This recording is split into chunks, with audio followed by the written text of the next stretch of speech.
Hey guys, Amarathi here, and I'm back today with another video. I know it's been a while since my last one. Took a little bit of a break from the game, but I'm back, and I've got a build guide for you, which is my new Shadow Daggers build. I've been playing a lot of Bladedancer since I got back into the game because I absolutely love it, and Shadow Daggers is such a cool concept behind the build. It's doing a heap of damage, so I'm going to show you the build that I'm running, and I took into the arena for rank 1. That's right, 1,157 waves in 8-1. So I'm sitting up there, and I'm going to show you my particular setup because it is quite different to what I've seen on the forum so far, and I think there's a little bit of misinformation going about how the build works and stuff like that. So here's my setup. Notably, I am running Apostasy, which converts all my dodge into Glancing Blow. I'm running a lot more defensive passives like Argent Veil, Leech, and even Death's Door. I'm running dual Smoke Weavers for the reduced shift chance. Every single time I'm going to be synchronized striking into a shift, so I'm not going to be chain casting synchronized strike. And that's going to give me a lot of defensive ability, heap of damage going out, and a lot of move speed as well, allowing me to kite around and get some distance on my enemies.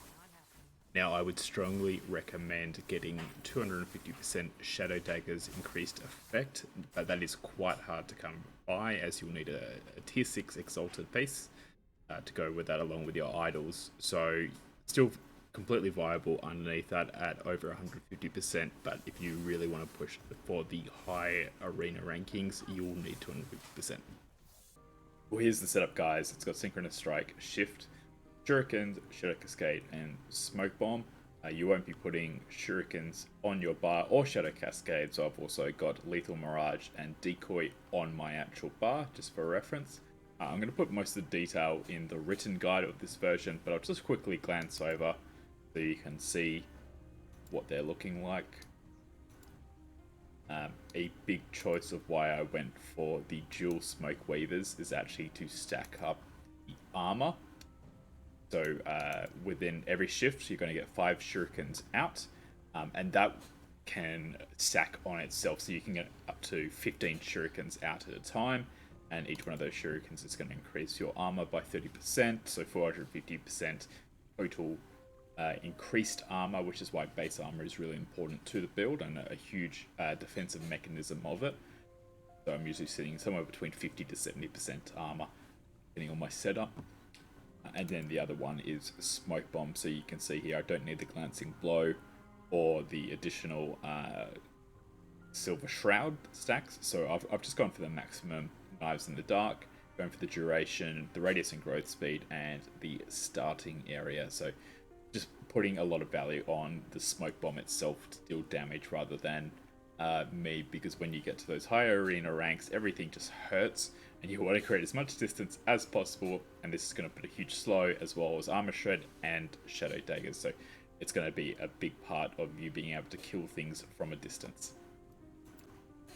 Again, with the passives, I'll try and include a lot more detail within the written guide of this on the forums, but as you can see here, I've just got 43 in the base class and 70 in the rogue class. Just notably, I've gone for the Glancing Blow here. Just take as many points in dodge and parry as you need to get to 100%. So you see there, and then start taking points out, and you can allocate that around. So my dump stat is the Argent Veil. Make sure you have at least 1 in this, because the Silver Shroud is kind of like a cheat death for you, which is awesome. And then just try and get a few more. Hooked Blades, it does a little bit, doesn't do too much. You're always going to get to the point where you're going to struggle to kill enemies effectively. I don't really value Armor Shred that much, so sometimes I'll put that back into Argent Veil. I guess the other notable aspect is that I am running Death's Door as well, even though it's not a low life build. It's going to increase my effective health pool, so that combined with endurance means that when I get low, I'm going to take a whole lot less damage, and it's going to allow my leech to kick in as well as my healing pots and stuff like that. So just making sure that I can survive as long as possible. And that's a big philosophy behind the taking Apostasy as well. Just giving myself the guaranteed damage reduction, because even at 70% Glancing Blow and 80% dodge, there's still that chance that I can take a few unmitigated, non-glancing blow, non-dodged hits, And that's the run over there. So I said I want the guarantee, and that's why I ran apostasy there.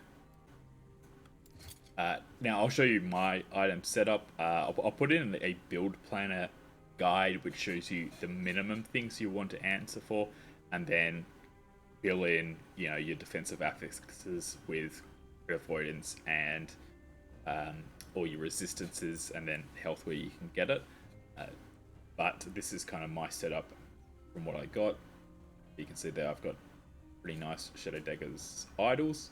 I go for armor and then either health or resist there, so just to fill out my cap. See, running the dual smoke weavers. Just going for an increased health. It's just kind of the most effective way to increase your effective health pool. I take one throwing attack fire damage, because notably you do take increased fire damage, which can be a little bit scary to build. But you can also replace that out for either crit multi or penetration, physical penetration. There's rings there. You don't really need a mana regen, I find. Just as long as you're getting a bit of throwing damage there, just to increase the base damage of Shadow Daggers. Move speed on the boots, I kind of consider that the most important part. Another reason why I run the dual Shadow Weavers is for that movement speed. So jumping back to it there, the momentum getting 1.5 seconds, and my cooldown is 1.8 seconds. So effectively, nearly 100% uptime on that extra movement speed, as well as a really nice exalted movement speed buff there. You don't need it, obviously, but it does help out.